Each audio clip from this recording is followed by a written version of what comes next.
Bueno, comenzamos entonces, si les parece. Les damos buenas tardes, ¿cómo están todos? Gracias por venir. Queremos agradecer en nombre de la Bolsa de Comercio de Córdoba a todos los presentes que nos están acompañando en este almuerzo del día de hoy. Ahí esperamos con las últimas fotos finales de la mesa principal. Muchas gracias. Bueno, bienvenidos nuevamente entonces a este ciclo de coyuntura en donde recibimos al exgobernador de la provincia de Mendoza y actual senador nacional por la misma, Alfredo Cornejo, a quien quiero que recibamos por favor con un muy fuerte aplauso.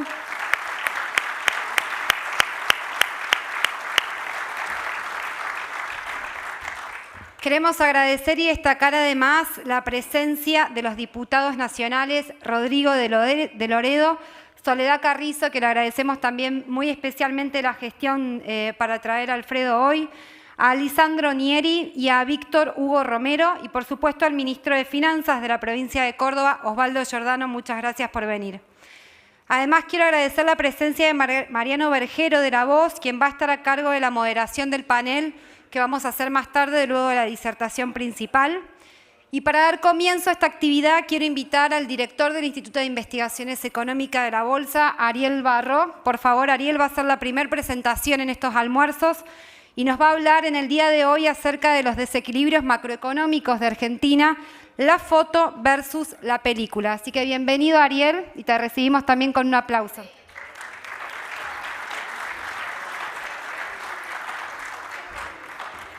Bueno, muchas gracias.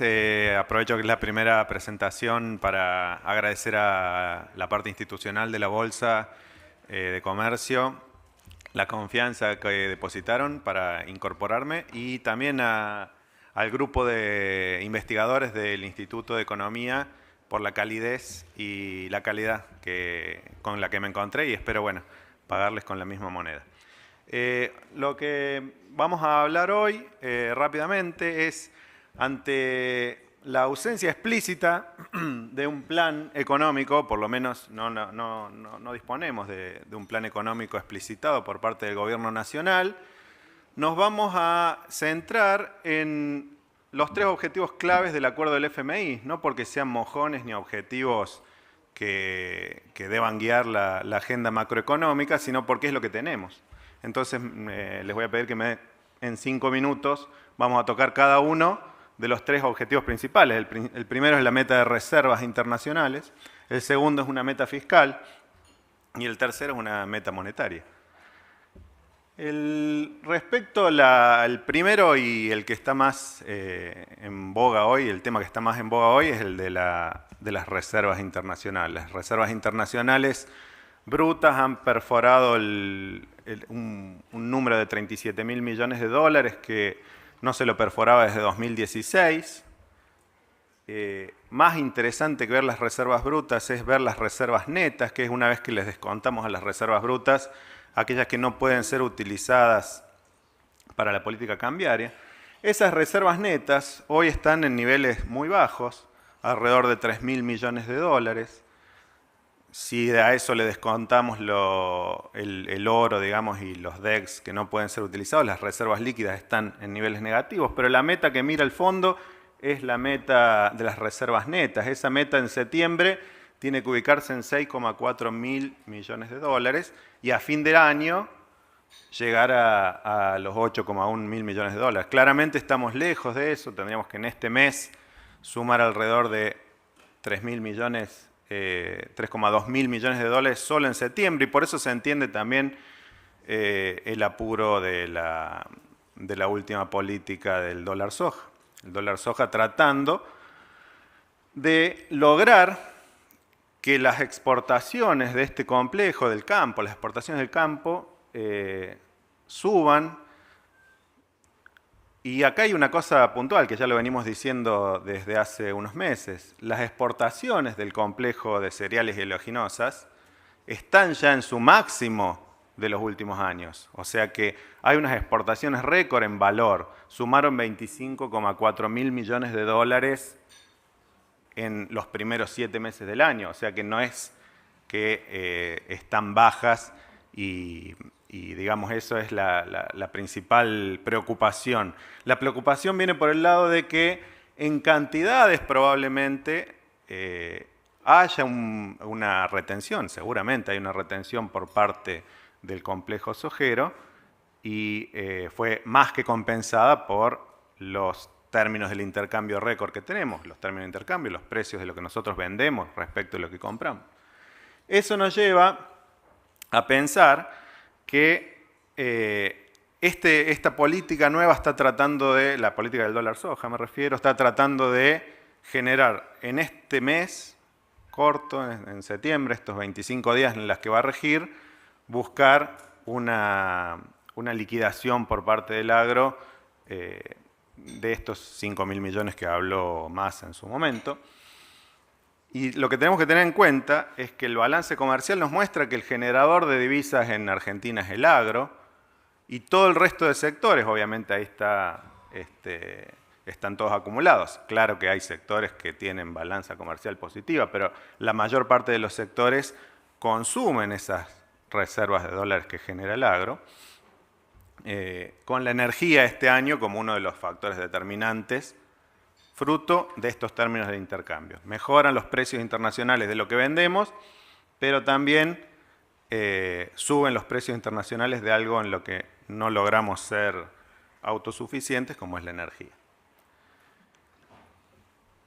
Primera meta, la que después vamos a terminar viendo cómo se encuentra, foto y película de reservas internacionales. Paso rápidamente a la segunda, que es un tema clave en Argentina, el tema fiscal, generador probablemente de todo el resto de desequilibrios macro.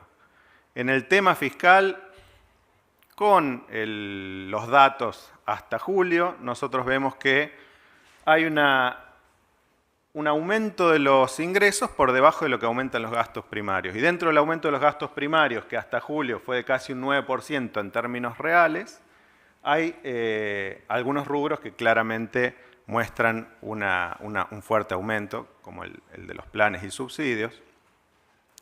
Por el lado de los ingresos tenemos un crecimiento real del 4,3%. Ojo con el dato de agosto, que no está incluido acá porque solo tenemos la recaudación a nivel agregado, en el que ha mostrado una caída real, ¿sí? Entonces, con estos datos acumulados hasta julio, lo que nosotros podemos ver es de un déficit fiscal primario, que es el déficit sin los intereses, que llegó al 3% del producto en 2021.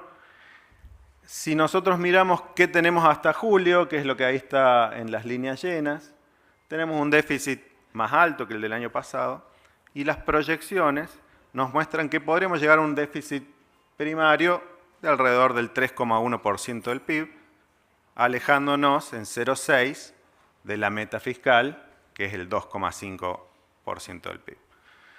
A veces presentarla, como empezamos a hablar de las reservas internacionales en dólar, hablar de la meta fiscal en porcentaje del PIB, por ahí se nos escapa un poco. Si lo presentáramos en pesos, tendríamos que hablar de millones de pesos, o sea, en billones, parafraseando al general Perón cuando dijo ¿quién ha visto un dólar? Yo diría ¿quién ha visto un billón? Entonces vamos a expresar las cosas en dólares. ¿Qué es ese déficit primario que nosotros decimos que podría llegar al 3%, 3,1% del PIB en 2022? Son 19.000 millones de dólares. Ahí tenemos una evolución de lo que pasó con el déficit primario, como para tener una referencia de cuáles son los desequilibrios que genera el sector fiscal en Argentina, ¿no? En 2016 y 2017 teníamos alrededor de 22, 24.000 millones de déficit primario. Se acortó hasta llegar a buscar casi el equilibrio en 2019. Apenas 1,3 mil millones de dólares de déficit primario. Obviamente después vino la pandemia, pero nosotros ahora en 2022, con esa estimación que dijimos hasta julio, tenemos alrededor de 19.000 millones de dólares. Y ahí si le incorporamos las medidas fiscales recientes, que tienen que ver con un ajuste del gasto, con el nuevo ministro Sergio Massa, este ajuste que hubo, ¿no?, en educación, de los jardines de infantes y demás, más el adelanto del impuesto a las ganancias, por alrededor de 100.000 millones de pesos. Tenemos una corrección fiscal que nos lleva al 2,8 del PIB. De nuevo, para no hablar en PIB o en millones de pesos, lo expresemos en dólares, son 18,4 mil millones de dólares de déficit primario. ¿Qué pasó o cómo se financiaron estos déficits? Esto que les mostré de 2021, ese déficit tan alto en un contexto de cierre de los mercados, se financió básicamente con emisión monetaria. La emisión monetaria en 2021 llegó al 3,7 del PIB, la emisión para financiar el fisco, quiero decir, adelantos transitorios más las transferencias de utilidades del Banco Central. Este año, hasta agosto, tenemos un 0,85% del PIB emitido para financiar al Banco Central, básicamente adelantos transitorios. Con la llegada del nuevo ministro se dijo que no iba a haber más adelantos transitorios. De hecho, este mes pasado hubo una devolución, digamos, ínfima en el contexto de los adelantos, que fue de 10.000 millones de dólares, lo cual nos acerca a que probablemente se cumpla la meta de septiembre de 0,85 del PIB y la meta de fin de año, que es que el Banco Central no financie más que en el 1% del PIB al Tesoro. Pero ¿qué pasó en junio y julio? De esto también algo nos comentó Guido en la reunión pasada, Guido Sandleris. Hubo una emisión indirecta para financiar el fisco, que tuvo que ver con la compra de títulos públicos que hubo en junio y julio, cuando estaban los anteriores ministros, el ministro Guzmán. Si eso nos lleva a que, en definitiva, en este caso, entonces la asistencia monetaria estaría en alrededor del 2,5% del PIB. ¿Cuánto es eso de nuevo? Para no hablar en porcentaje del PIB o en billones de pesos. En dólares. Bueno, la asistencia monetaria, la emisión financiera para el fisco, tiene que ser retirada luego de la economía, porque por más dialéctica, digamos, que haya, el gobierno reconoce que la emisión genera inflación. Con lo cual, ante estas fuertes emisiones, retira los pesos a través de los pasivos remunerados, los PASES y las LELIQs. Para hacer eso tiene que pagar un interés. El mes pasado esta tasa de interés sobre las LELIQs subió, tuvo una fuerte suba. Estos intereses, estamos hablando de instrumentos de corto plazo, ¿no? Los PASES a 7 días, las LELIQs a 28 días. Cada vez que hay que pagar esos intereses, se emite nuevo dinero para pagar esos intereses, que es nuevamente absorbido a través de nuevas LELIQs, nuevos PASES, la famosa bola de nieve de las LELIQs. Y eso ya va tomando su dinámica propia y ya va representando valores que ya vamos a ver al final, van superando incluso al monto del déficit primario, y es lo que le llamamos el déficit cuasi fiscal. Se había dejado de hablar un poco en Argentina del déficit cuasi fiscal, acá lo tenemos de nuevo presente. Los intereses que se van a pagar en 2022 para absorber estos pasivos remunerados del Banco Central, los LELIQs y los PASES, solo considerando esta última suba de tasas y sin incluir la posibilidad de una mayor emisión por esta nueva política del dólar soja, que de todos modos estaría encapsulada para que no haya una nueva emisión a través de una letra del Tesoro, colocada al Banco Central, son de 24,7 mil millones de dólares.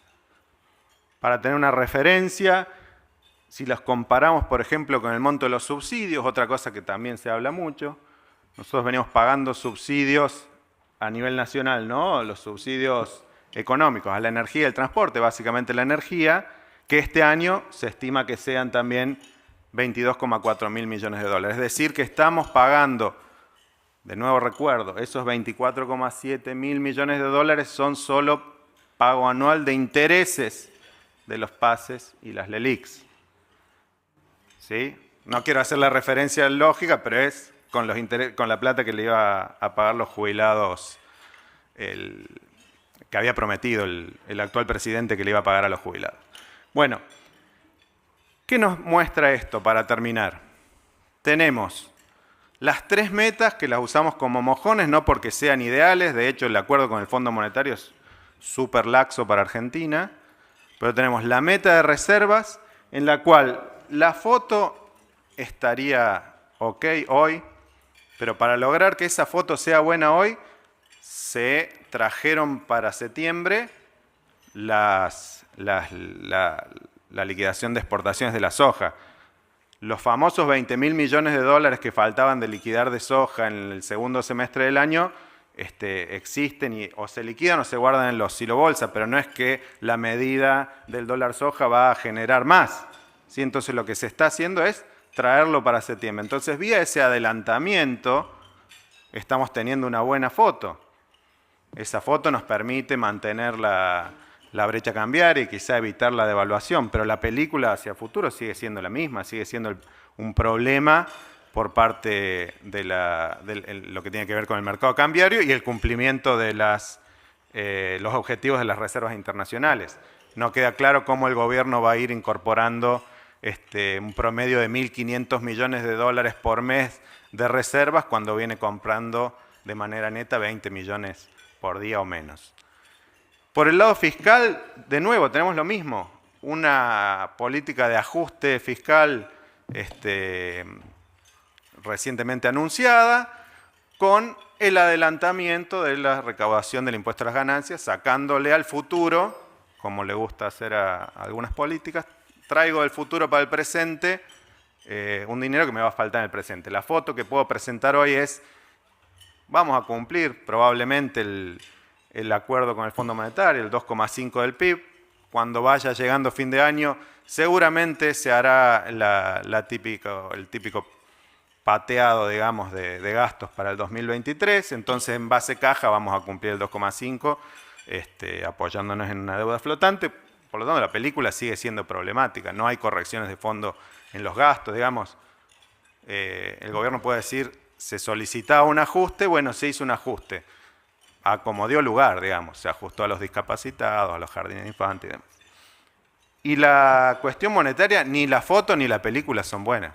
La foto es preocupante, la película con la bola del ELIX es más preocupante y más desafiante cómo se va a desarmar, ¿sí? Y como referencia teníamos los 25.000 millones de dólares que vamos a pagar por intereses de los pasivos remunerados, y para dejarlos con un número final, si a eso le sumamos los 18, 19.000 millones de dólares del déficit primario, tenemos sumados 44.000 millones de dólares entre el déficit fiscal primario y el déficit cuasi fiscal. Exactamente el mismo monto que el discutido acuerdo con el Fondo Monetario Internacional. Muchas gracias.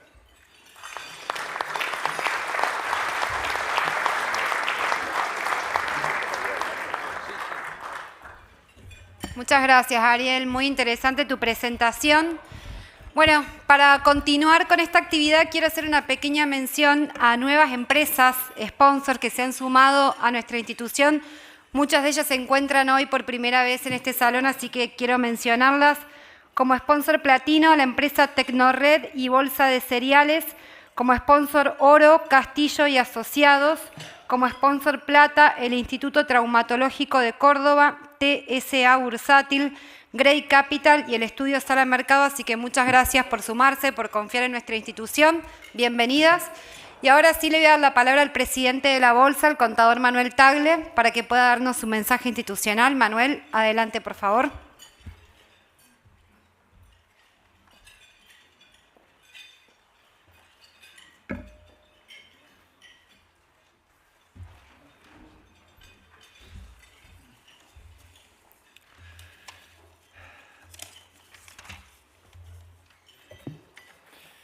Buenas.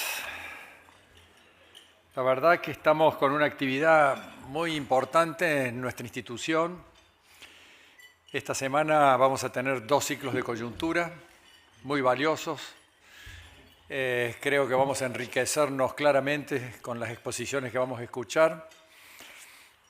Y por supuesto refleja el éxito que estamos teniendo en general como institución al reflejarlo en los nuevos sponsors, el apoyo que estamos teniendo. Y por supuesto que eso significa que estamos en el buen camino, defendiendo ideas, defendiendo principios, defendiendo convicciones que son las que en definitiva van a ser indispensables para que el país salga adelante.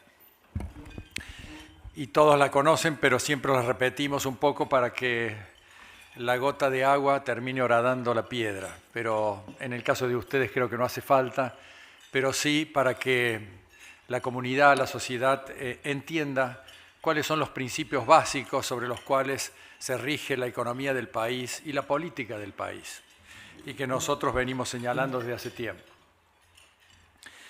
Bueno, antes de presentarlo a Alfredo, hago dos comentarios sobre la realidad política y económica, dos aspectos que nos interesan, por supuesto, a los miembros de esta institución, que espero que coincidamos. Estamos realmente, bueno, antes también quiero agradecer a Rodrigo de Loredo, a Soledad Carrizo, y no sé si hay algún otro de los diputados, pero todos contribuyen a jerarquizar nuestras reuniones, así que muchas gracias. Estaba diciendo que estamos asistiendo realmente a un momento muy preocupante de la realidad política argentina, algo que no estaba en los planes ni en la previsibilidad, el atentado que sufrió la vicepresidenta la semana pasada. Indudablemente que nosotros hemos condenado claramente ese atentado, esa actitud política o a veces de un delincuente, porque repudiamos la violencia como método para resolver los diferendos que existen en un país absolutamente de todo punto de vista. Y en ese sentido estamos convencidos que la paz social debe ser el futuro del país, el diálogo, el entendimiento, pero vemos y advertimos muchas diferencias para que esos objetivos realmente se concreten. Y lo grave es que este atentado ha generado un efecto posterior en el gobierno y en el partido que nos gobierna, que nos ha dejado grandes dudas, grandes preocupaciones sobre sus actitudes. El presidente, en primer lugar, cometió la imprudencia de hacer referencia en un discurso que emitió cuando se produjo este acontecimiento, haciendo responsables de la violencia que aparentemente ellos consideran que se está generando en el país. Nosotros creemos que la violencia está siendo generada en este momento por sus simpatizantes, pero de todos modos las opiniones son divergentes, y que esa violencia estaba generada por los medios de comunicación, la oposición, y bueno, y la justicia, que son los que estaban engendrando este proceso de violencia en la Argentina. A su vez, escuchamos a un senador de la Nación decir que si se quería, como el senador Mayans, presidente del sector oficialista de la Cámara de Senadores, es decir, no es cualquier senador, decir que los hechos de violencia que está viviendo el país se van a resolver cuando se frene y se paralice el juicio hacia Cristina Fernández de Kirchner sobre vialidad nacional. Y por último, para citar otro ejemplo de estas actitudes preocupantes, el gobernador de la provincia de Buenos Aires también dijo que la culpa de esta situación violenta la había engendrado el fiscal Luciani, con sus alegatos o su alegato. Creo que esto representa un claro ejemplo de descomposición ética y moral en el país. Que el gobierno salga a justificar o a explicar lo que está sucediendo en el país con semejantes desaciertos, semejantes actitudes que no representan la realidad para la comunidad social que representa la Argentina, la sociedad en su conjunto. Todos sabemos exactamente cómo son las cosas. Y creo que esas actitudes, en definitiva, están reflejando un deterioro muy acelerado del gobierno que tenemos en este momento desde un punto de vista ético y moral. Yo creo que Argentina necesita recomponer rápidamente la seriedad, la sensatez, la racionalidad, para que los políticos, y en este caso el gobierno, sean creíbles y sean respetados. Sin un gobierno creíble y respetado, serio, es imposible tener cualquier visión de futuro, cualquier optimismo o expectativas positivas sobre el futuro. Bueno, ojalá que esto se revierta, ojalá que la sociedad perciba realmente la dimensión de estos desaciertos y que actúe en consonancia, sabiendo realmente cómo actúan algunos sectores de la política en el país. Por otra parte, la oposición estuvo realmente con mensajes claros, contundentes, reprobando y rechazando este atentado hacia la vicepresidenta. Creo que eso es lo que corresponde. Y debió convocar a cierta unidad nacional el presidente, que no lo hizo, pero bueno, creo que estamos en un momento muy difícil políticamente. Y esa incursión sobre la denominación del mensaje del odio también es peligroso. Y pretender crear una ley del odio para amordazar a la libre expresión y a los medios de difusión también es un paso que podría generar grandes reacciones adversas contra eso y también contribuir a este proceso de deterioro político en el país. Y por último, decirles que estamos también esperando los resultados de una situación económica que el país y el gobierno en particular puso ciertas expectativas positivas en el nuevo ministro de Economía, que en sus comienzos emitió mensajes ortodoxos, razonables, de bajar el gasto público, subir las tasas de interés a niveles compatibles con el proceso inflacionario.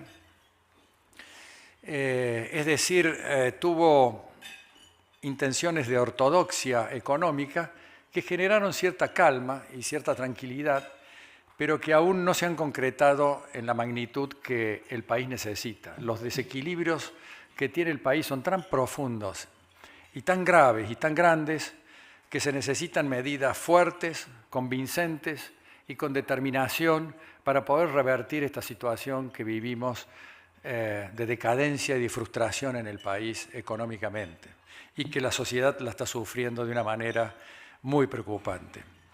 Y vemos que el ministro Massa ha tomado medidas parciales, medidas que no son contundentes, como por ejemplo este dólar soja. Es una devaluación encubierta, pero solamente para un sector del sector agropecuario, en este caso la soja, y que realmente va en contra de todos los principios y las normas de la economía de un país.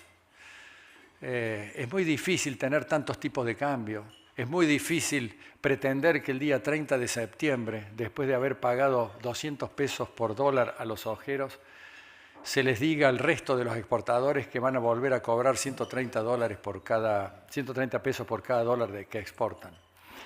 Me parece que hay un idealismo ahí que reniega la realidad económica, al realismo que debe realmente invadir a cualquier funcionario económico, que es interpretar la realidad económica y actuar en consecuencia. Me parece que ojalá se tomen las medidas de corrección, la reducción del gasto público, pero con estas medidas a priori que se están viendo, nos da la impresión de que son insuficientes, que no van a lograr el resultado de largo plazo que el país necesita y van a ser parches para dilatar los procesos de corrección hacia más adelante, pretendiendo llegar a las próximas elecciones, quizás con muletas y marcapasos, pero no con la economía saneada.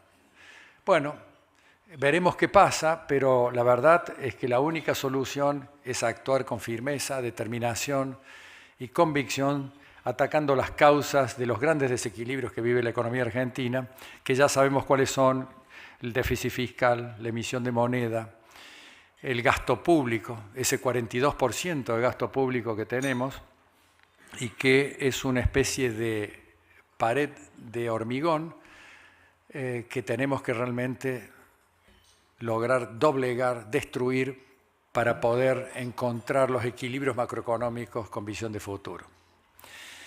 Bueno, sin entrar más en detalles, quiero agradecer a Alfredo Cornejo. Quiero decirle que Alfredo representa esos políticos que no solamente tienen claridad con las ideas y con el pensamiento, sino que también han logrado ejecutar con eficiencia y eficacia en su provincia los principios que defiende, y ha tenido éxito, un éxito que el país debería imitar. Otras provincias también han tenido éxito. Bueno, Córdoba es un ejemplo también de que tiene orden, pero que en el caso de Alfredo asumió con un déficit corriente de que cada 100 pesos de recursos se gastaba 107, es decir, un déficit de 7%. La deuda logró que se redujera un 20% cuando finalizó su mandato. Se redujeron ministerios para lograr estos objetivos de 14 a 8. Se bajaron de 500 a 300 los funcionarios públicos. Los empleados del sector estatal, cuando él asumió, eran 103.000 personas. Cuando terminó su mandato, llegaron a 94.000, es decir, una reducción de más del 10%. La masa salarial logró reducirla del 60% que representaba sobre el total de los gastos al 44%. Eso permitió que se recuperara la capacidad que tenía el gobierno provincial de Mendoza de invertir en obras de infraestructura, que solamente representaba, cuando él asumió, el 5% del total del gasto del gobierno, llegando, cuando él dejó el gobierno, a un poco más del 10%, es decir, duplicó el porcentaje de inversión que tenía en ese momento. Introdujo reformas importantes para corregir la baja performance de la educación, algo que es vital para el desarrollo de las sociedades y de los países, con el incentivo al presentismo. Cuando él asumió, el 67% de los docentes cumplían con el presentismo. Cuando él, introduciendo ese estímulo, dejó el gobierno, llegó ese presentismo al 95%. Y por último, los homicidios, que eran 9 de cada 100.000 en cada 100.000 habitantes en el 2015, llegaron en el 2019 a 4,6 homicidios por cada 100.000 habitantes. Creo, Alfredo, que estos números, que me pareció interesante comentarlos, porque no hay mejor cosa que alguien que no fue el responsable de esta gestión los valore y los destaque, porque le da una mayor, fortaleza ante el auditorio sobre lo que vos fuiste capaz de hacer en la provincia de Mendoza. Una provincia de Mendoza que le hablaste con claridad y seguramente nos vas a expresar ahora cómo hiciste para lograr este éxito político, y que realmente al final de tu gestión se logró que el nuevo candidato del partido de ustedes, ganara por una diferencia del 20% de los votos. Así que ha quedado claro que cuando la sensatez, la racionalidad se aplica en un país, y en este caso en una provincia, la sociedad lo valora, lo acepta y lo distingue. Y creo también, para terminar, que el país está esperando actitudes de este tipo porque la sociedad también lo está esperando. Y la verdad es que cuando nosotros en el país introduzcamos una política de austeridad, de orden fiscal, de monetario, de integración al mundo, de respeto por las instituciones, de la independencia de los poderes, que está hoy tan de moda con esta actitud del gobierno actual, vamos a ver realmente un renacer de la actividad económica, no sobre los estímulos falsos del gobierno, sobre la actividad productiva, como estímulos al consumo, bajas de tasas de interés, etc., sino sobre la base de la estabilidad monetaria.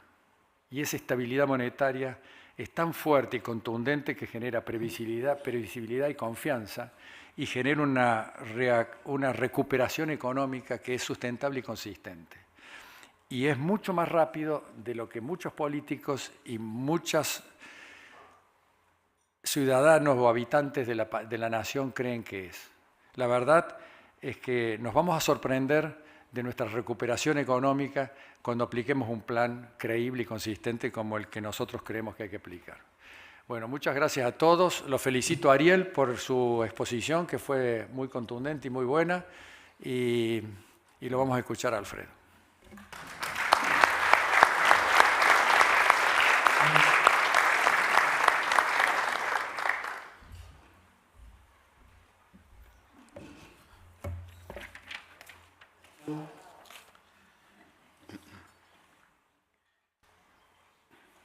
Bueno, muchas gracias, Manuel.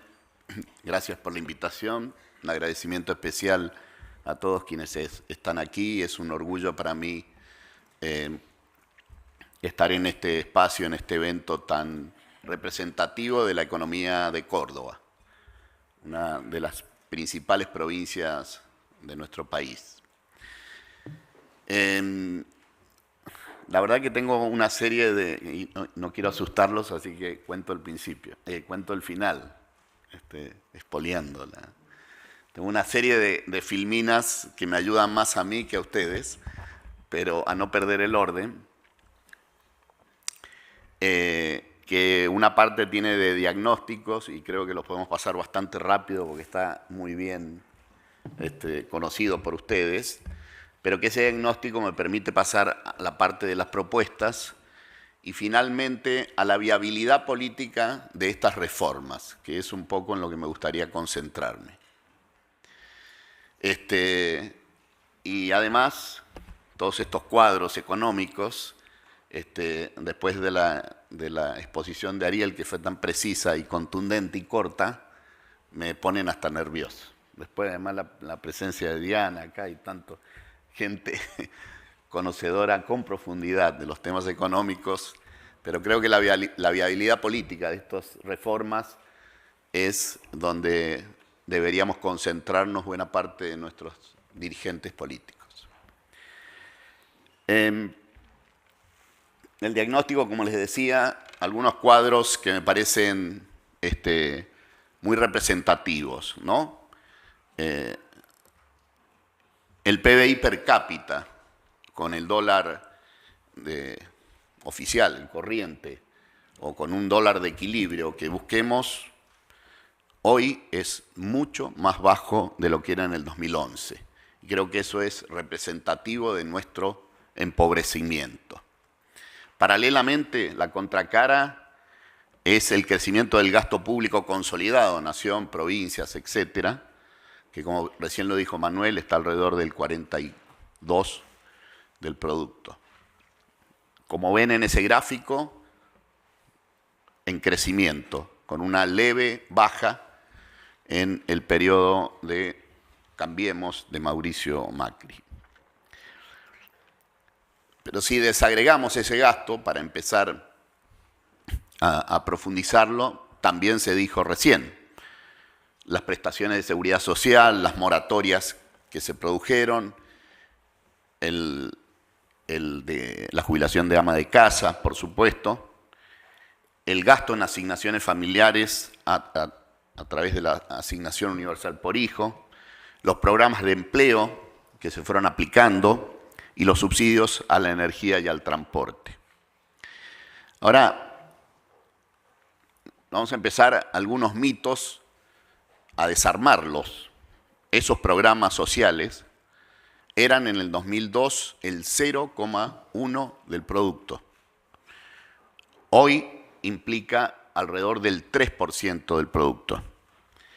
Y sin embargo, en todo este tiempo no ha parado de aumentar la pobreza.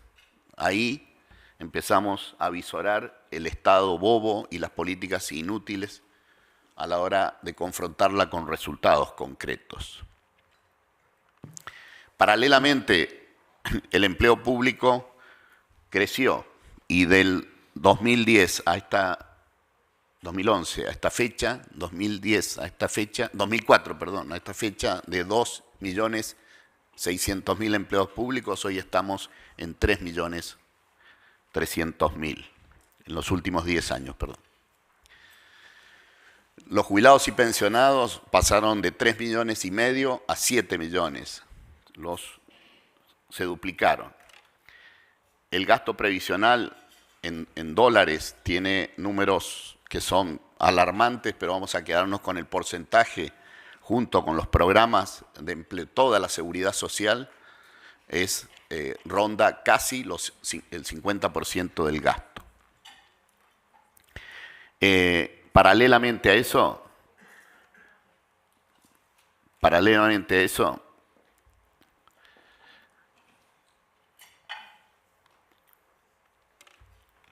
nuestro sector, nuestro empleo privado está estancado en 6 millones y un poquito más, 6.100.000, 6.200.000 de empleados del sector privado.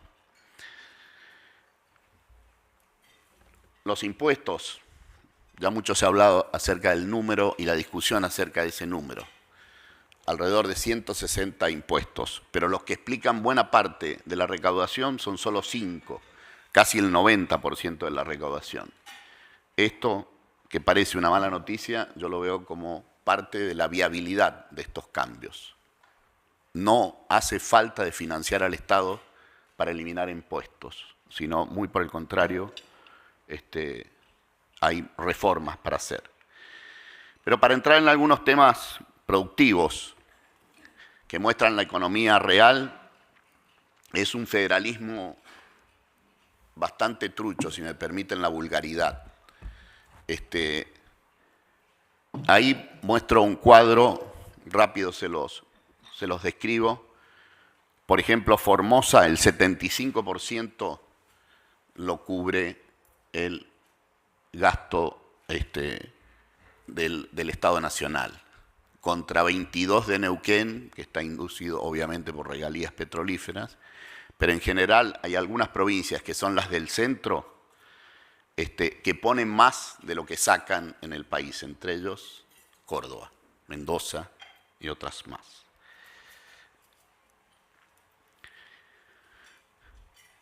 ¿Se puede modificar esta situación? No es fácil. La parte fiscal, por ejemplo, mucho se habla al respecto, pero yo creo que sí, que con poder político se puede, con narrativa clara, con explicaciones concretas, con ejemplos y con experiencia de gobierno o experiencia de administración de importantes empresas con un currículum detrás, creo que tiene viabilidad estos cambios. En lo fiscal, sin duda alguna, el funcionamiento del Estado deja mucho que desear. Se invierte mucho, por ejemplo, uno de los ejemplos, es un Estado bobo, que no puede cumplir ni funciones, con este tipo de gerenciamiento, no puede cumplir ni funciones elementales, muy sensibles, que todos usan en sus discursos opositorios y oficialistas, sindicalistas y empresarios, etcétera, que es el de la educación. La Argentina, en la región, es uno de los países que más invierte en educación, pero también es uno de los países que peores resultados tiene en la educación. Entonces es evidente que no es un problema de inversión, o que no es un problema de inversión solamente, sino que es un problema de gestión propiamente dicha. Y ahí queda muy representativo el Estado bobo de cada vez más gasto público con cada vez menos resultados. Si los planes de empleo no nos alcanzan para demostrar este estado bobo, la explicación de educación es mejor aún. Pero si vamos a hechos cotidianos y permanentes y coyunturales, buena parte del Estado Nacional no funciona y buena parte de los estados provinciales funciona bastante mal, con poca inteligencia, con muchísimo gasto, pero poca efectividad. De hecho, en el Estado Nacional no funciona ni la custodia de la vicepresidenta, si me permiten la ironía.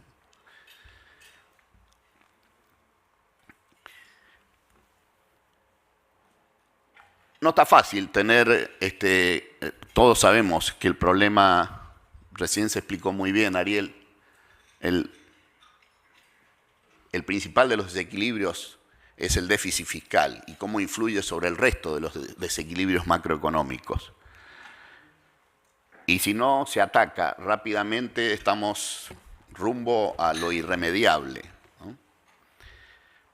Ahora, todas estas medidas que hay que tomar no las puede soportar solo el sector privado. Tiene que hacer el esfuerzo el sector público. Pero antes de entrar sobre las propuestas, describir algunas cosas acerca de la viabilidad con la que quiero concluir. En el eje fiscal, en este tema fiscal, si uno mira el presupuesto un poco como se lo presenta, vamos a dar números aproximados.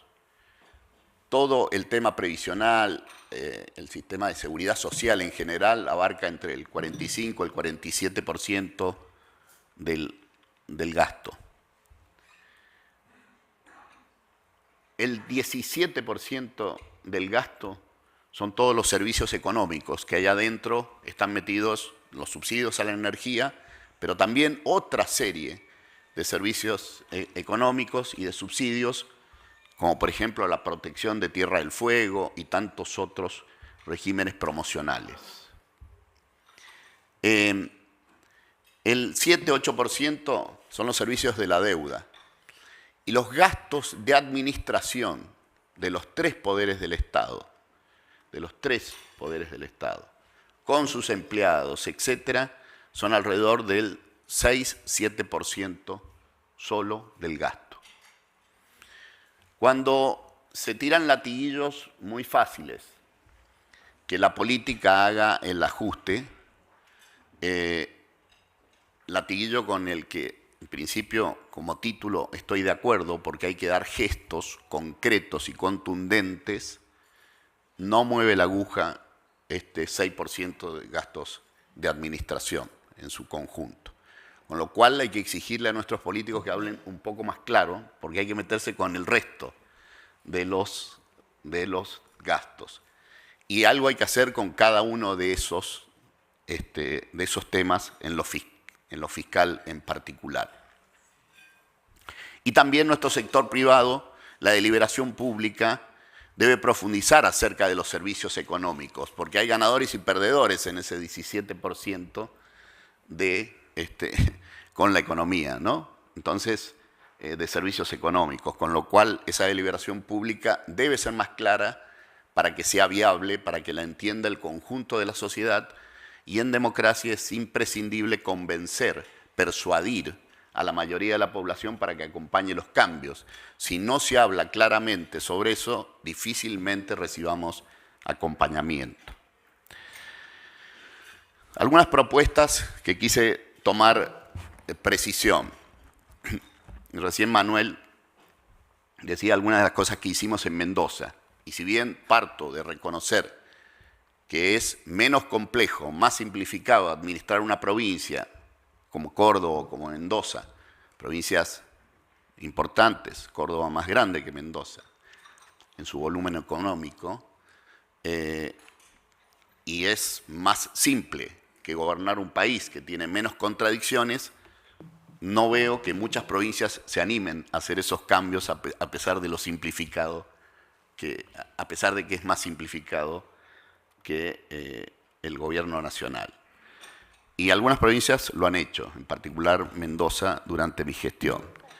Reducir los ministerios modifica ese 6% de gastos de administración. Pero es un gesto contundente. La cantidad de ministerios que hay es una cosa increíble. Y todo lo que deriva debajo de secretarías, subsecretarías, direcciones, asesorías, etcétera, etcétera.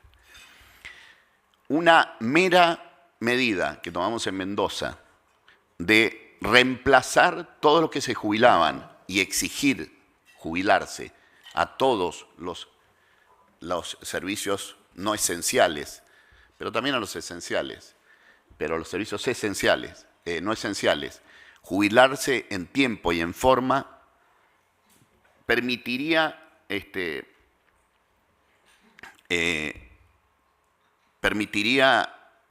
una baja en 3 años del déficit de 1,15. Miren qué cosa.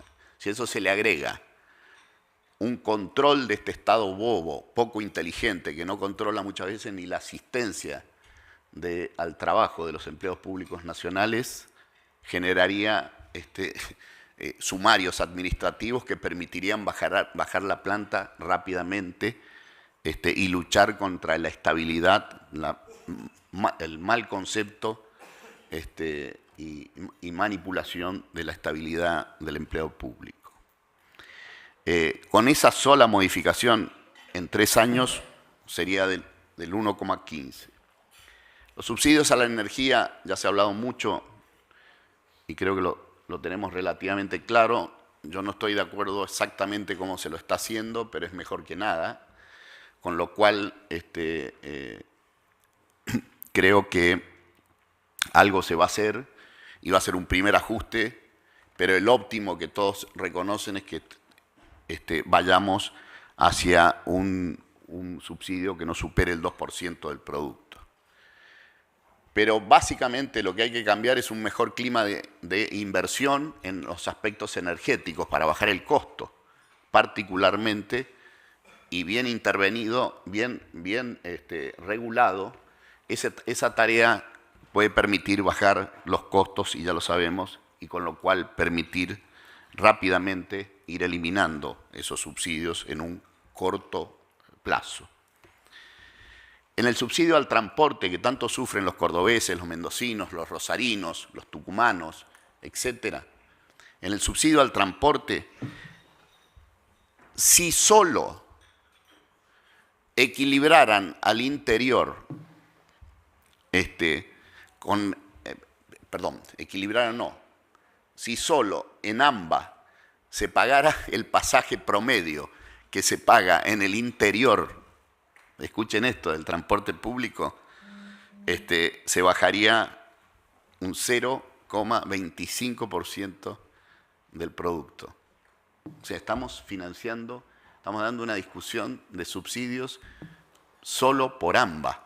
Y AMBA no es solo Cava, como le interesa siempre puntualizar el kirchnerismo en particular, sino es AMBA, es buena parte de la provincia de Buenos Aires. Quiere decir que tiene viabilidad, no es que no tenga viabilidad. Una revisión del sistema de federalismo fiscal para corregir todos los desequilibrios en la coparticipación federal a través de los gastos que son por afuera de la coparticipación. Hay muchísimos millones de pesos y de dólares traducidos que están por afuera de la ley de coparticipación transferido a las provincias. Por ejemplo, a la provincia de Buenos Aires y su enorme ineficiencia, que cada vez llena más de empleados públicos, una provincia que ha tenido un ratio casi como Córdoba o como Mendoza, bajo en empleo público, hoy está creciendo en empleo público, particularmente en estos 3 años de Kicillof. Pero claro, hay un dineroducto por afuera del presupuesto que financia la provincia de Buenos Aires. Todo lo contrario de lo que hacía el kirchnerismo con Scioli, en los 8 años de Scioli y en los años de Felipe Solá. En los 12 años de kirchnerismo anterior siempre lo tuvo con el agua al cuello a la provincia de Buenos Aires todo el tiempo, hoy es un despilfarro enorme, pero también a muchísimas otras provincias que por afuera del presupuesto envía esas transferencias. De solo blanquear esas transferencias, que no lo están haciendo a pesar del acuerdo con el fondo que les exige, no lo están haciendo, en la actualidad se reduciría un 1% del Producto Bruto del déficit. Entre el ahorro por el ajuste de los cargos políticos y el congelamiento real de la planta de personal, más la armonización de los subsidios a la energía y el transporte vis a vis con AMBA,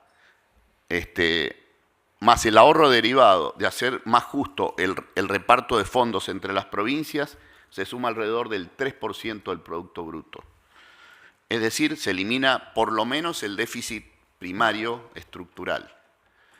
Con lo cual no es tan difícil, no es tan imposible de hacer. Por supuesto que hay que atreverse, que hay que,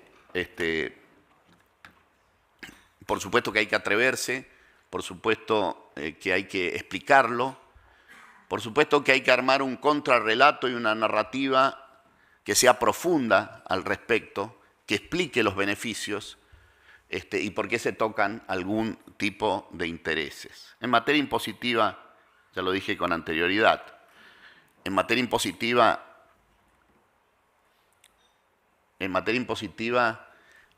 tampoco es tan difícil simplificar impuestos. Hay propuestas a desarrollar, por supuesto, se están trabajando en múltiples equipos pluripartidarios de simplificación de impuestos, de unificación de impuestos. Hay muchas cosas bastante desarrolladas para simplificar, pero realmente ponerse manos a la obra con ello. Y no es, insisto, imposible de hacer.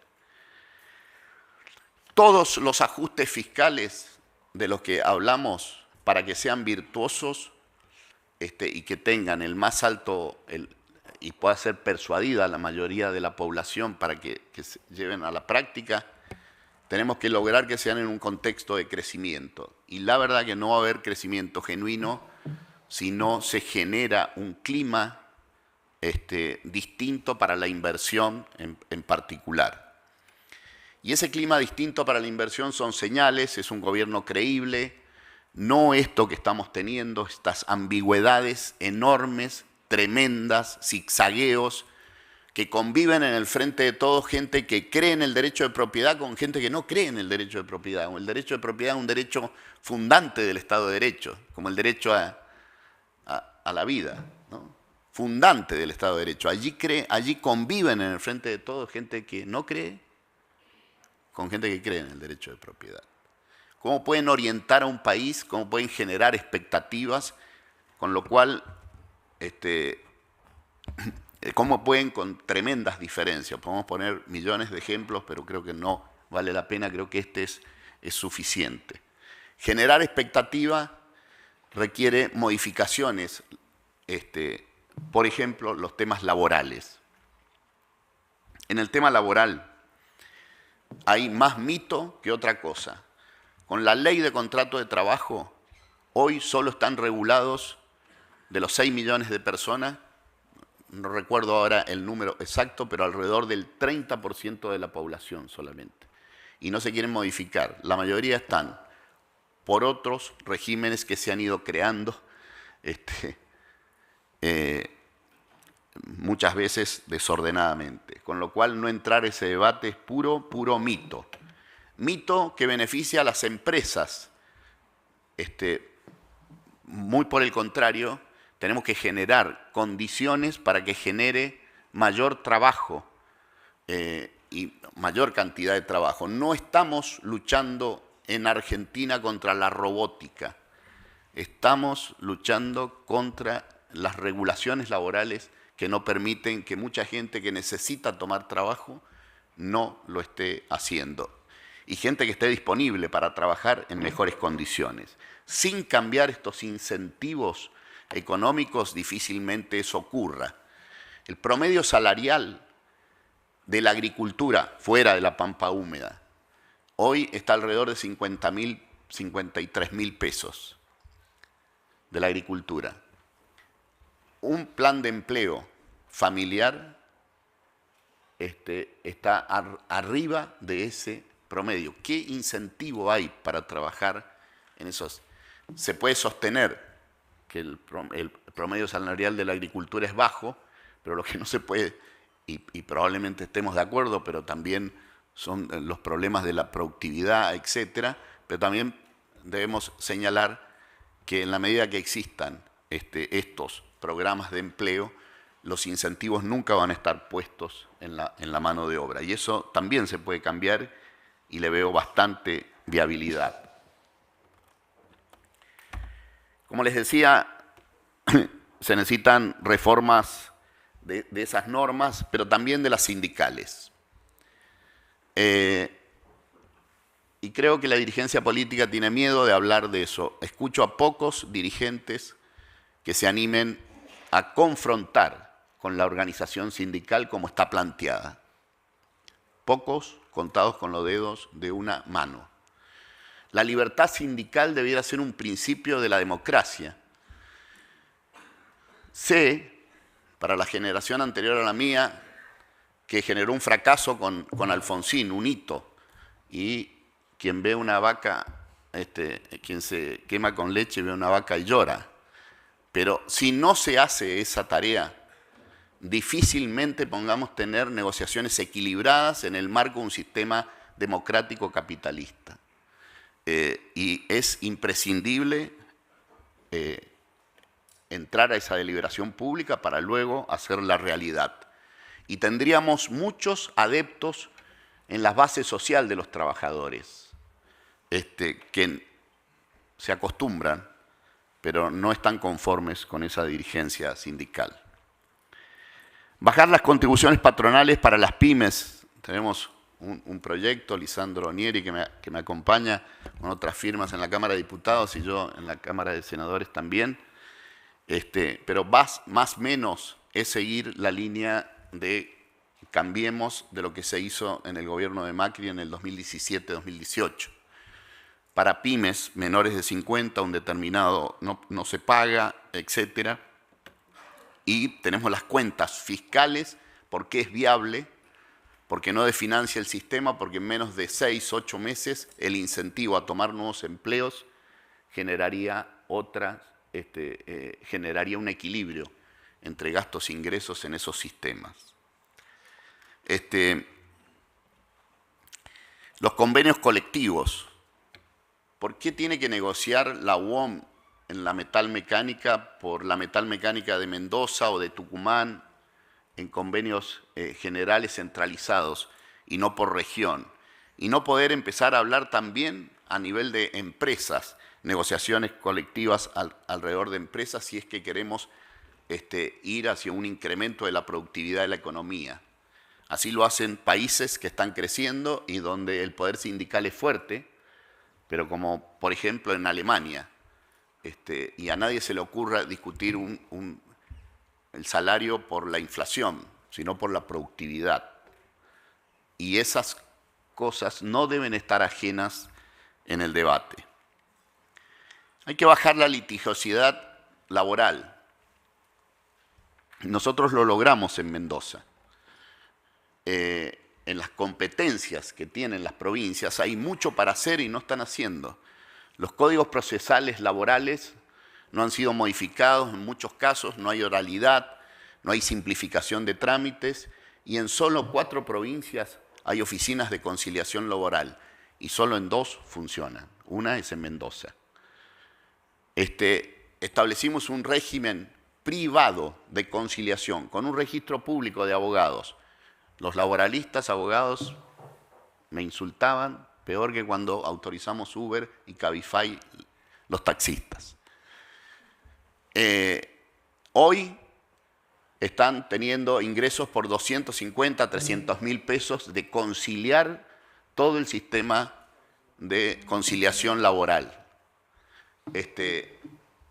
¿Y en qué consiste?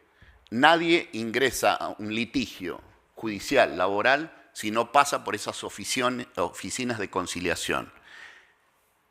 Los juicios laborales en Mendoza del 2017, el 2018 al 2019 bajaron un 50% y hoy se mantienen en esa circunstancia. ¿Cómo se resolvían estos temas con anterioridad? Me olvidé unas tapas de diarios papel de esos tiempos, que la ando llevando conmigo. Colapso de la justicia laboral, se crea una nueva Cámara Laboral.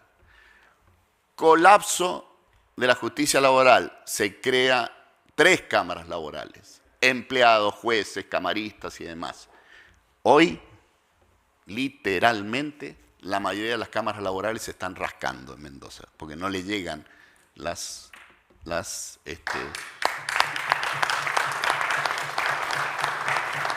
Quiere decir que tiene viabilidad, quiere decir que se pueden hacer las cosas de esa forma. No es el óptimo, siguen habiendo juicios laborales, seguimos teniendo problemas de empleo, los salarios en promedio son bajos en Mendoza, muy influidos por no existir petróleo fuerte y minería fuerte que levantan el promedio salarial, pero sí hay una organización del Estado que si la Argentina cambia, yo estoy seguro que Mendoza vuela en materia de salario por tener un Estado mejor preparado para enfrentar ese proceso. El eje previsional, impopular si lo hay.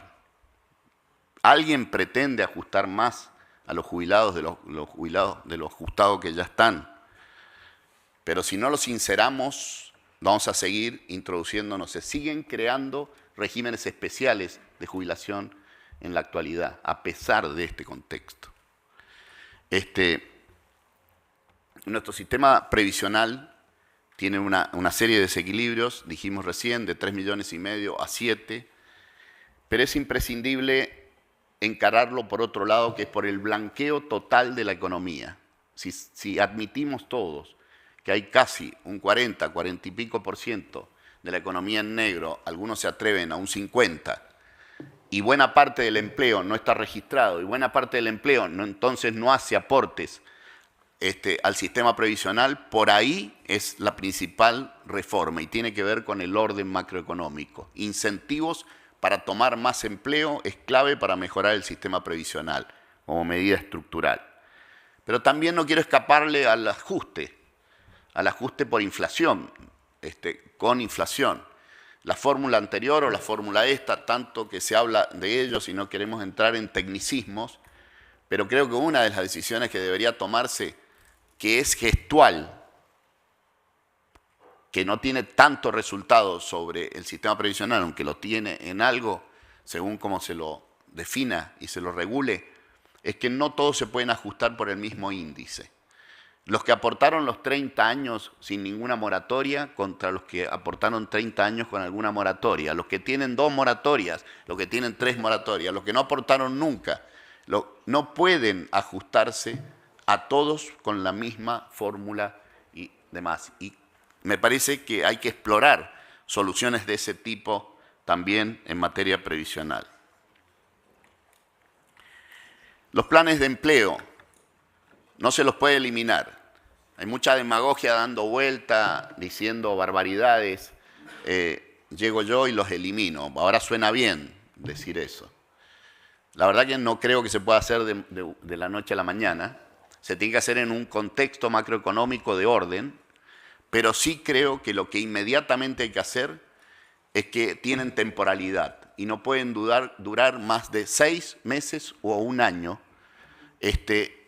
Y esa temporalidad, que sea un seguro de desempleo por último, esa temporalidad cumplirla a rajatabla después de haber dado todas las garantías para ese orden macroeconómico, para ordenar la economía y salir. Y la otra cosa que creo que no puede dejar de hacer es que todos esos empleos tienen que tener contraprestación en educación. Hoy, en la práctica,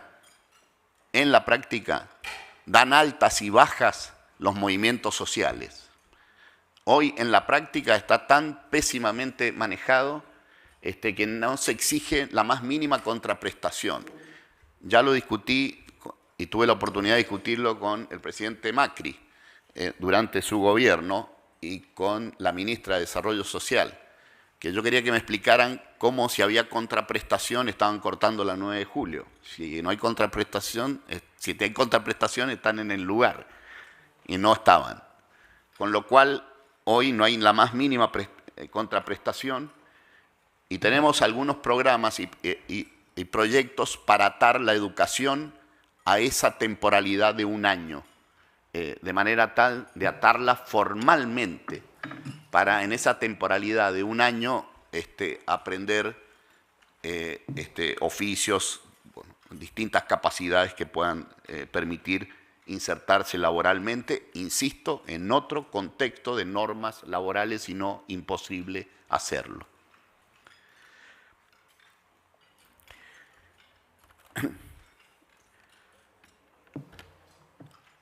La protección social es alta y no es un motivo desarmarla de ninguna manera. Pero reconozcamos que la pobreza aumentó. Como dije recién, transformarlos en empleo genuino y toda una política de reducción de costos laborales que se han implementado, por ejemplo, sin orden macroeconómico no pueden funcionar. El plan Empalme del presidente Macri tenía una expectativa de 200.000 personas y solo alcanzó a 20.000, con lo cual esas micropolíticas sin un orden macroeconómico y sin un cambio sistémico no podrán funcionar, ¿no? Un tema que no quiero dejar pasar y lo más breve posible es el tema de la seguridad. Junto con la economía es el tema masivo. No puede desaparecer en ninguna encuesta, pero les digo con mucha sinceridad y como crítica a la dirigencia política, está escondido como debate público. ¿Por qué? Porque las cosas que hay que hacer son de sentido común y que son contra la corriente de las academias de derecho de todo el país, que en estos últimos 20 años han hecho retroceder al Estado de Derecho y su capacidad legal de la represión del delito. Y por eso, como no es políticamente correcto, ha estado escondido todo el tiempo. Es imprescindible que la Argentina encare esta situación. ¿Por qué? Porque tenemos mucho Estado con mucho gasto público, pero bastante desorganizado. Está más organizado el crimen que organizado el Estado para enfrentar la prevención del delito y la represión del delito. No hay bases de datos unificadas, no hay entre las jurisdicciones, entre las preguntas, entre las jurisdicciones, entre las provincias, entre los municipios que no tienen competencias en seguridad, pero que tienen mucho para aportar a esa base. Es decir, hay muchas cosas para hacer. En Mendoza las encaramos integralmente y se me ha hecho larga la exposición, así que solo la resumo en algunos resultados. Modificaciones del Código Procesal Penal, pero básicamente hicimos cumplir algunas cláusulas viejas de la Constitución vieja mendocina, como la reiterancia. Hicimos cumplir una instrucción del Ministerio Público Fiscal que toda persona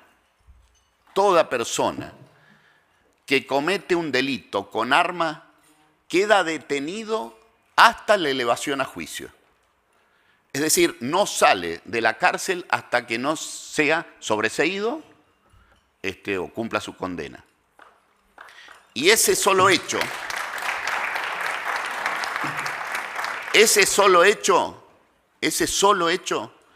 hizo que pasáramos de una población penitenciaria de 3.800 personas privadas de la libertad en el 2000 diciembre del 2015 a 6.000 personas en el año 2018 y 2019. 2.000 y pico personas más privadas de la libertad, todos ellos violentos porque cometían delitos con armas. Privados de la libertad no cometen delitos. Sentido común, no es ideología, sentido común. Bajaron 45% los robos agravados y bajaron los homicidios de 8, casi 9 cada 100.000 habitantes a 4,6 en el 2019. No vamos a tomar el 2020, yo ya no estaba en el gobierno, pero sí mi continuador, al 4%, y es probable que en este año terminemos, mientras Rosario ya tiene más de 200 homicidios, en la ciudad de Rosario solamente, en Mendoza es probable que tengamos menos de 4% cada 100.000 habitantes de homicidios. Un Estado más duro. No es un Estado de derecha ni menos progresista, un Estado que haga cumplir eso. Paradójicamente, no me enorgullezco de tener 2.000 personas más privadas de la libertad. Para nada. Pero quiero decirles que los campeones de los derechos humanos que gobernaron los 8 años anteriores en Mendoza, de los 3.800 personas privadas de la libertad que tenían, el 66% estaba en proceso, no estaba condenado. O sea, las garantías del debido proceso, y tenían un promedio de las causas penales de 4 años. Hoy, casi el 70% están condenados, no están en proceso, los 6.000 que están detenidos. Eso es vigencia de los derechos humanos reales, concretas, precisas. De los 6.000, la mitad trabaja en la penitenciaría y la mitad estudia en la penitenciaría. Entonces, creo que es un tema para ponerle foco a nivel nacional. Se avanzó bastante en el gobierno del presidente Macri, con Patricia Bullrich a la cabeza. Se organizó mucho y muchas provincias se sumaron a ese proceso y contribuyeron mucho, de distinto color político. Creo que hay que hacer a nivel nacional, hay que volver a instalar ese debate, y más profundo aún, sin mitos, sin dejarse arrinconar por ideas que son pura ideología y no tienen nada de práctico a la hora de la convivencia pacífica, en paz, en seguridad. Y creo que estamos en condiciones de hacerlo, y también soy optimista que podemos hacerlo. Quiero concluir acerca de la viabilidad. Mucho ya dije, pero quiero focalizar, para ir terminando, en que la campaña del 2015, los 3 candidatos a presidente, los 3 le dijeron a la ciudadanía, muy asesorado por los publicistas, muy asesorado por el marketing político, que había que transmitir esperanza. Las sociedades necesitan esperanza, y que eso es la clave de ganar. Se los tomaron los 3 muy en serio. Los 3 dijeron que esto lo solucionaban rápido. Los 3 transmitieron esperanza, con sus matices. Con sus matices, dijeron, reconocemos que Argentina tiene problemas, pero lo podemos arreglar. Con lo cual, el que ganó, y a Dios gracias ganó por 1,5 puntos solamente, en un balotaje, no obtuvo un mandato de cambio de la sociedad. Al no poner en valor los problemas y la dificultad para salir de ellos y no hablar claro, no obtuvo un mandato de cambio contundente. Con lo cual después no se entendía nada, ni el aumento a las tarifas, ni se entendía el ajuste necesario de la economía, ni se entendían muchas cosas. No podemos volver a cometer ese mismo error. Para que esto tenga viabilidad política hay que hablar clarísimo, muy claro. Vamos a no dejarse correr por la narrativa que se ha instalado en estas 2 últimas décadas en materia de seguridad, pero también en materia laboral, en materia económica. El solo hecho que alguien todavía ose, después de 70 años, de decir vos sos gorila, porque decís alguna crítica al peronismo, el solo aceptarlo nos arrincona. Acá hay que discutir ideas y con honestidad intelectual. Esto es lo que pienso y creo que hay que hacer para la Argentina, y lo voy a hacer de esta forma. ¿Eso es pro-empresario? No, bueno, es tu punto de vista, pero si es pro-empresario, ¿cuál es el problema?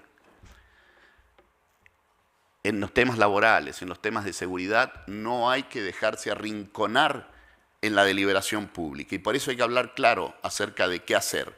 Y así creo que estaríamos más cerca de obtener en el 2023 un mandato de cambio, un mandato claro de la mayoría de la población de que quiere cambiar, si se le explica a dónde se quiere llevar.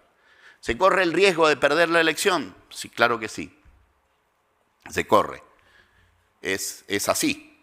De hecho, la gente de la agencia de publicidad que me asesoraba en la campaña del 2015, cuento siempre esta anécdota, decía: Alfredo, no digas que los docentes faltan mucho a clase, eso es antidocente. Docente es una palabra bendita, no te metas en contra de eso. Me explica: mirá, creo que es incontrastable, que hay muchas licencias, hay un problema ahí, tenemos que hablar con claridad y que lo vamos a resolver y que va a ser para mejoría del docente si lo administramos bien y si el contexto macroeconómico nacional y Pero era muy difícil, la verdad que gané por escasos 5 o 6 puntos. Pero quien me continuó ganó por 20 puntos. Tuvimos menos empleados públicos, como recién describió Manuel, y es, creo, la única experiencia en Mendoza seguro, pero creo que en el país, de un gobierno que recibe con tantos empleados públicos y lo entrega con menos. El empleo público, esa creencia popular y mito que el empleo público gana adeptos y votos, pudimos desafiarla. Creo que la narrativa clara permitirá un mandato de cambio y permitirá hacer estas cosas. Pondrá en riesgo un resultado, en algún caso, en otro.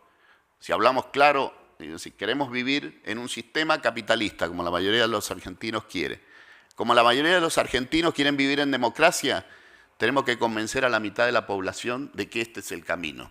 Y para convencer a la mitad de la población de que este es el camino, propuestas claras, aunque parezcan que se pagan costos, mejor explicarlo bien y persuadirlo, que no estar sufriendo todo el tiempo, como se decía vulgarmente, y denota mi edad, colorado una vez, que no rosado todo el tiempo. Muchas gracias.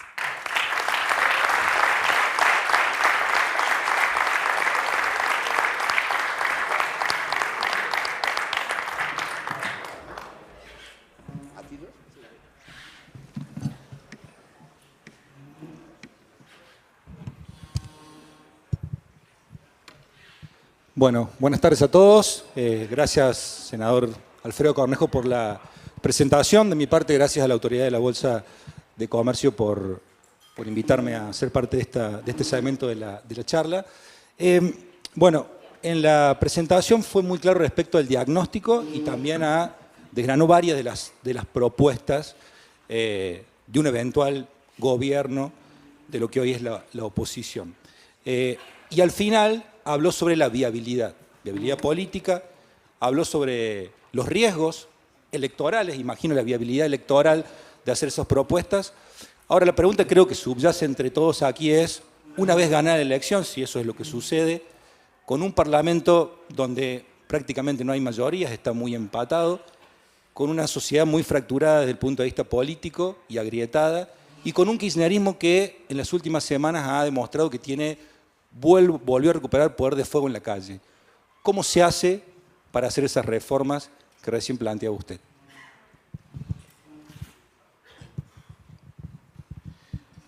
Bueno, en primer lugar creo que nuestro sistema representativo le otorga un importante poder a la dirigencia política.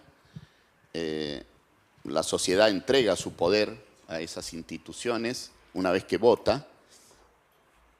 Pero ahora debo decir que si hay un mandato claro de la sociedad acerca de estos cambios, es más fácil llevarlos a la práctica. Si la sociedad tiene claro que, bueno, que es inevitable un aumento de tarifas, pero si lo tiene claro, y lo tiene claro con anterioridad, va a obtener más apoyo. Ahora, la Argentina, para reformas estructurales sostenidas en el tiempo y crecer 2 décadas seguidas, como creció Chile, por ejemplo, un país vecino que podríamos perfectamente compararnos con ellos, debe tener grandes acuerdos que trasciendan no solo a los gobiernos, sino a los partidos, y que gobierno y oposición tengan un núcleo duro de coincidencias básicas. Eso es imposible en la Argentina hoy por la preponderancia del núcleo duro del kirchnerismo. O sea, yo estoy convencido, todos esos que buscan la antigrieta, pero sin explicar que hay un problema, parece que hay una teoría de los 2 demonios, que una cosa es el kirchnerismo y la otra hay un símil que es Macri, y no es exactamente lo mismo. Macri cree en un sistema republicano, Cristina no. Cristina cree en un partido de Estado, en un capitalismo de Estado, como el chino, donde el poder político se impone sobre el resto. En la medida que una minoría bloquea al resto del sistema político, creo que no se pueden llegar a esos acuerdos. Ahora, yo aspiro que esa minoría, y por eso lo veo viable, esos acuerdos, volvamos al 2016. En el 2016 el peronismo implosionó después de la derrota. Y me parece que si sale derrotado en el 2023, peronismo / kirchnerismo, sale derrotado, creo que aparecerán recién ahí gobiernos provinciales de origen peronista que imaginarán que deben tomar distancia del kirchnerismo duro. Y se pueda generar un nuevo clima como en el 2016, para el 2024, donde se puedan llegar a acuerdos sobre reformas laborales, fiscales, impositivas, de mediano y largo plazo. Y creo que esa oportunidad va a existir. Ahora bien, si pasa como ahora, donde el peronismo está literalmente tomado por el kirchnerismo, y después del atentado contra la vicepresidenta, más tomado aún, bueno, imposible imposible de buscar ese nivel de acuerdo, pero aspiro que eso no va a ocurrir como no ocurrió en el 2016 cuando salió derrotado el kirchnerismo, ¿no? Entonces, vuelvo a mi moderado optimismo. Creo que todas esas circunstancias se pueden dar. Por último, los gobernadores peronistas en líneas generales han sido muy chatos y muy mediocres en todo este tiempo. Se han creado 6 impuestos nuevos, 6. Y ninguno de los 6 son coparticipables. Están a expensas de que por afuera del presupuesto le tiren una soga al gobierno nacional. Y eso es parte de los desequilibrios macroeconómicos y en particular del desequilibrio fiscal, como expliqué en la presentación, ¿no? Alfredo, y respecto del escenario en el Congreso, que digamos, todas estas reformas requieren leyes, obviamente, que tienen que ser votadas, y hoy el escenario, como decía recién, es de mucha paridad. Sí, por eso creo que es imprescindible la unidad de Juntos por el Cambio. Acá no hay que, más allá de las rispideces, las antipatías personales que puedan haber, demás, hay una fuerte tendencia a la unidad. Es imprescindible. Es clave la unidad de Juntos por el Cambio para la alternancia y es clave para la gobernabilidad futura. En este panorama, las 8 provincias que eligen senadores en la próxima elección y las 24 que eligen diputados, un gobierno de Juntos por el Cambio, repitiendo la elección última, está en una muy buena performance en diputados, está cerca de la mayoría, y está en una muy buena performance en senadores, con lo cual alianzas con los que estén en el medio son muy factibles. Por eso también veo viable todos estos cambios, lo veo viable políticamente, ¿no? Alfredo, hace 15 días nomás estuvo sentado en ese mismo lugar el expresidente Macri. En ese momento la Argentina vivía un clima de mucha exacerbación institucional. En ese momento la vicepresidenta Cristina Fernández de Kirchner había cuestionado severamente, también lo hizo el presidente, luego del alegato donde le pidió la condena el fiscal Diego Luciani por la causa de vialidad, y estábamos en un momento crítico en materia institucional. El jueves pasado pasó lo que todos conocemos. ¿Cómo queda el escenario después de esta nueva escalada de división entre los argentinos y sobre todo desde el punto de vista de la gravedad institucional que significó el atentado contra la vicepresidenta?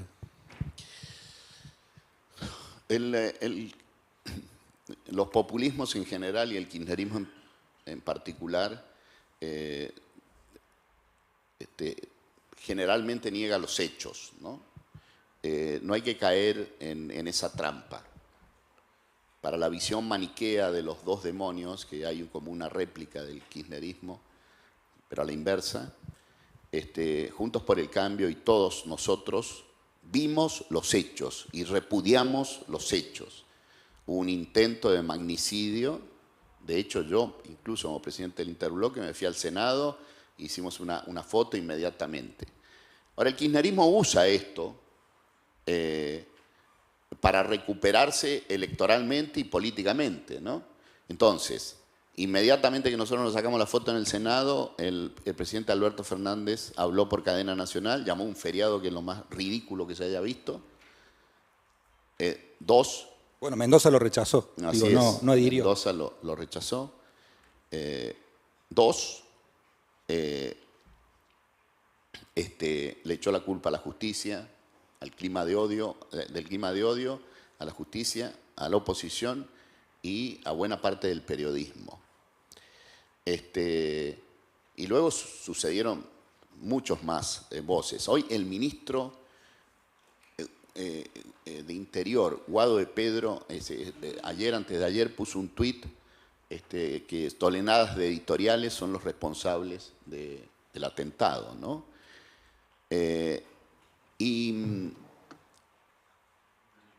Y en muchos foros empresarios lo tratan como un moderado a Guado de Pedro, ¿no? Es decir, eso también creo que la sociedad argentina debe reflexionar al respecto, y la dirigencia empresaria también, ¿no? Como la dirigencia política, acerca de eso. Miren lo que dijo, o sea, el ministro de Interior fue el presidente primero, y ya parece inimputable el presidente en sus opiniones. Le decía a Luciani que no le pase lo mismo que a Nisman, bueno. Pero el ministro de Interior, que supuestamente es el moderado, dijo lo mismo.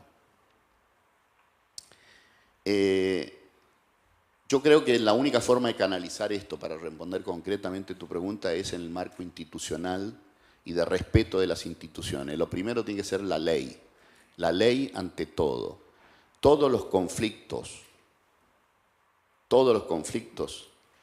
que existen en una sociedad y no se pueden evitar, deben ser canalizados a través del sistema institucional. La justicia, en el caso de esos litigios, el Parlamento, en el caso de las normativas que corresponde a la Constitución, la ley suprema,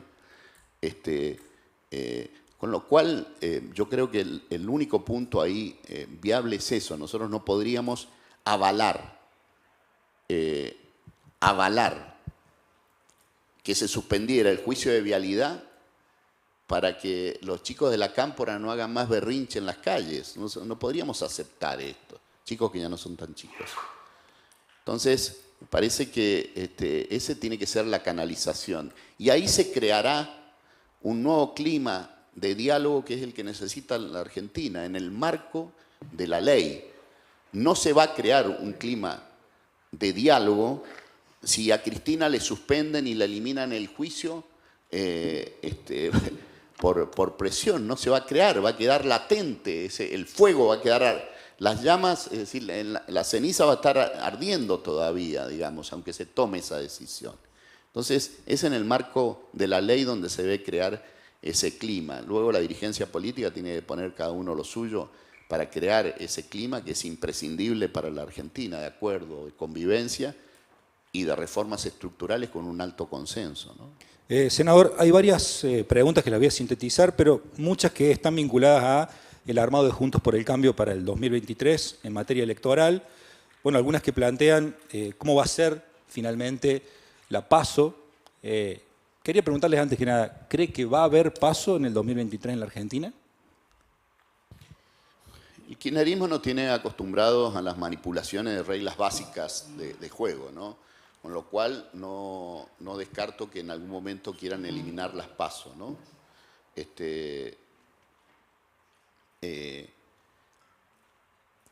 Yo creo que no hay hoy día consenso en la Cámara de Diputados y en la Cámara de Senadores, creo, para la eliminación, pero puede ser que una arremetida intentando buscar la eliminación, la división de Juntos por el Cambio, hablemos claro, contundente, busquen eso. Yo creo que hoy no están dadas las condiciones. Esa competencia creo que es virtuosa. Yo era el presidente del radicalismo en todo este proceso, 2019-2021, y estoy muy orgulloso de lo que se hizo en todo ese tiempo. Nosotros fomentamos la competencia, y de hecho fue una competencia muy virtuosa la del 2021, y me imagino una cosa así para el 2023. 2021 fuimos unidos en 21 de las 24 provincias, y en 17 de las 21 fuimos a PASO. Y en 17 de las 21, vamos a poner un paraguas a la provincia de Buenos Aires, en 16 compitieron radicales con PRO y PRO con radicales en distintas listas. Quizás una de las más virtuosas fue la de Córdoba, ¿no? Córdoba, Tucumán, Catamarca, Santa Fe, provincias muy productivas, como Córdoba y Santa Fe, Tucumán, tuvieron PASO con 4 candidatos Santa Fe, Córdoba con 4 listas también, tengo entendido, ¿no, Rodrigo? Sí, 4, 2. Pero no hubieron 2 un poco más chicas, sí, claro. Sí, 4. Sí, hubo. Claro. Sí. ¡Epa! Más informado incluso yo que los hay presentes en la sala que dicen que formaban parte de esa lista, así que... Claro. Claro. Bueno, hubo una competencia fuerte, ¿no? Y me parece que ese es un mecanismo virtuoso. Creo que es un mecanismo virtuoso y me lo imagino para el 2023 así. Bueno, y en esa línea, ¿imagina pasos mixtas? Porque en el 2015 fueron puras, hubo candidatos por partido. En este caso hay dirigentes del PRO, por ejemplo Patricia Bullrich, con el cual usted tiene muy buena afinidad, respecto de que sería la oportunidad de mostrar alternativas mixtas dentro de Juntos por el Cambio. De hecho, aquí el expresidente Mauricio Macri también habló de una especie de ala más liberal y otro de populismo light o algo parecido.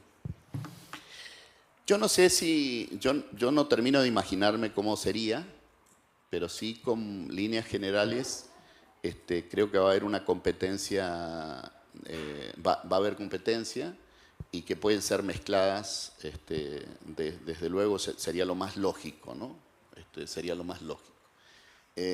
Sí creo que la prioridad ahora, y en eso estamos trabajando varios de nosotros, bueno, Rodrigo está también colaborando mucho con esto, son un programa único de gobierno que sirva para todos los candidatos, ¿no? Un programa único de gobierno que sirva para todos los candidatos, con lo cual demos certidumbre con vistas al 2023 y luego se dirima quién es el mejor candidato, el que creen que por estilo va a tener más gobernabilidad, va a lograr más los resultados de ese programa único. Me parece que esa es la fórmula que animamos más de uno de nosotros, ¿no? Y en el caso de Córdoba, ya que lo nombró varias veces a Rodrigo de Loredo, ¿usted quiere que sea el candidato a gobernador para el año próximo de la oposición un radical, porque hasta ahora solamente está lanzado de manera pública Luis Juez. Rodrigo todavía no lo ha dicho públicamente, aunque da esa sensación que intenta competir por esa candidatura.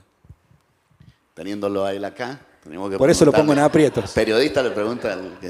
Pero, a ver, yo creo que tenemos una oferta. Primero, creo que en Córdoba hay una paridad muy interesante y no tienen la alternancia que tiene Mendoza, que hemos tenido muchísima alternancia.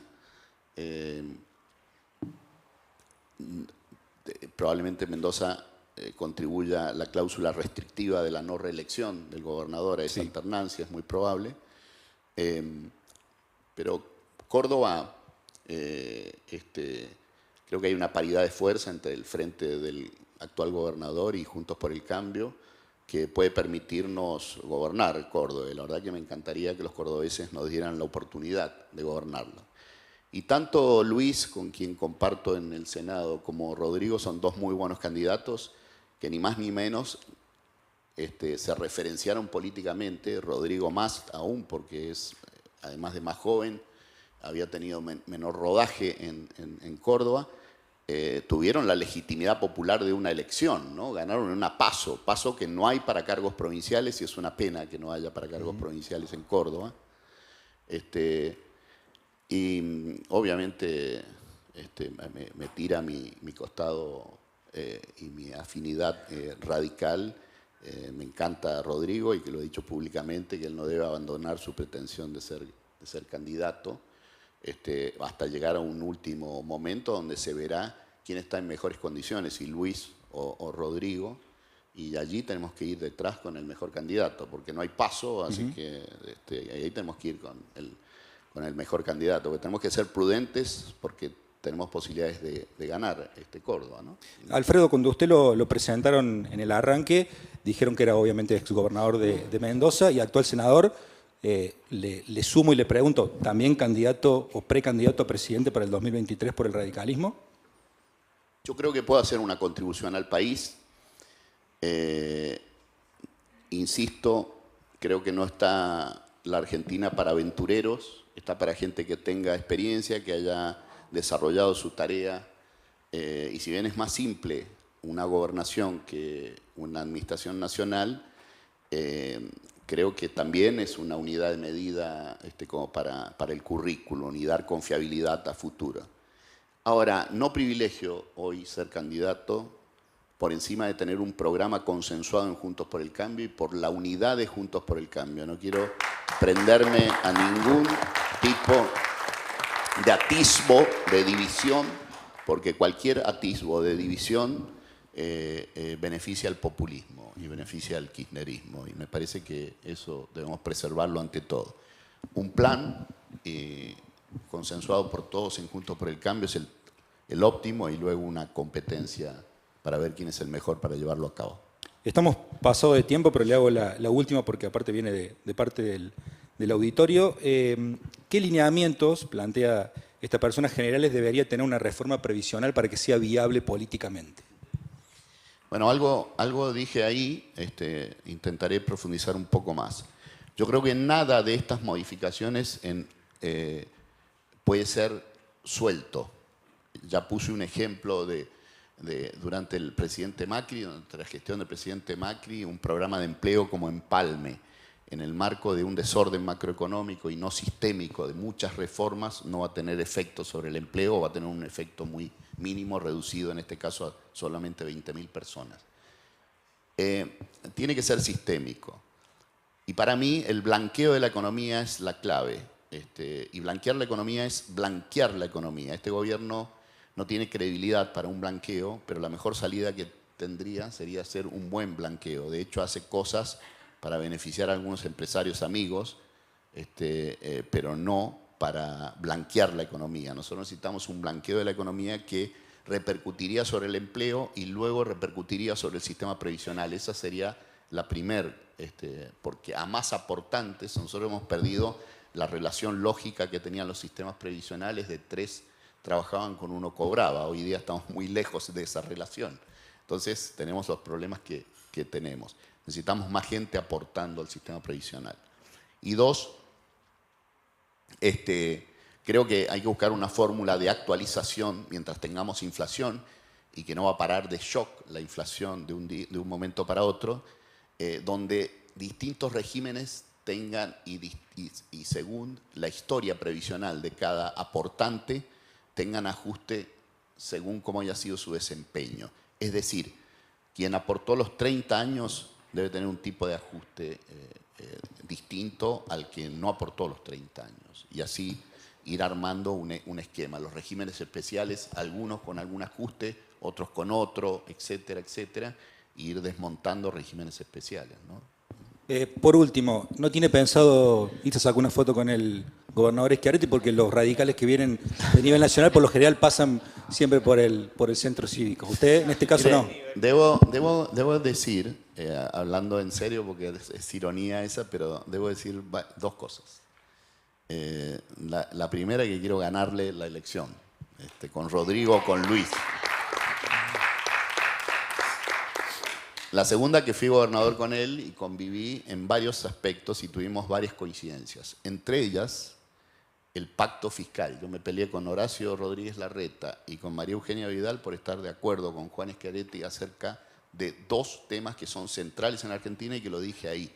Por eso para mí la confiabilidad, la previsibilidad que ofrezco es que lo pensado durante el gobierno de Macri, que es desarmar, y lo pusimos en una cláusula del pacto fiscal del 2017 juntos, propuesta algunas por mí y otras por Juan, que las empresas AISA y Edenor y Edesur fueran administradas por la Ciudad de Buenos Aires y por la provincia de Buenos Aires, y que ellos tomaran las decisiones de tarifa, hicieran audiencias públicas, como se hace en Córdoba, como se hace en Mendoza, donde hay que poner la cara para aumentar las tarifas y pedir inversiones a cambio y demás, y no como en esa entelequia que están nada más que esas tres empresas que sirven al 40, prácticamente el 30 y pico % de la población de la Argentina y la subsidia al Estado Nacional, y no la provincia de Córdoba ni la provincia de Mendoza. Y con el subsidio al transporte que se eliminara con una progresión que era a partir del 2020. El señor Alberto Fernández, el que iba a ser el presidente más federal y demás, suspendió ese pacto fiscal y todavía tuvieron la barbaridad de decir que le daban dinero a las provincias, 60.000 millones de pesos, le permitían cobrar ingresos brutos. La verdad que detrás eliminó una serie de otras cosas del pacto fiscal que eran muy buenas. Y la mayoría de las provincias aumentaron ingresos brutos. En cambio, la provincia de Mendoza no solo no aumentó, sino que bajó. Viene un plan sostenido antes del pacto fiscal con mi gobierno y después del pacto fiscal de reducción de ingresos brutos. Pero no tengo previsto ir a sacarme ninguna foto con Juan. Senador Alfredo Cornejo, muchísimas gracias por este tiempo aquí.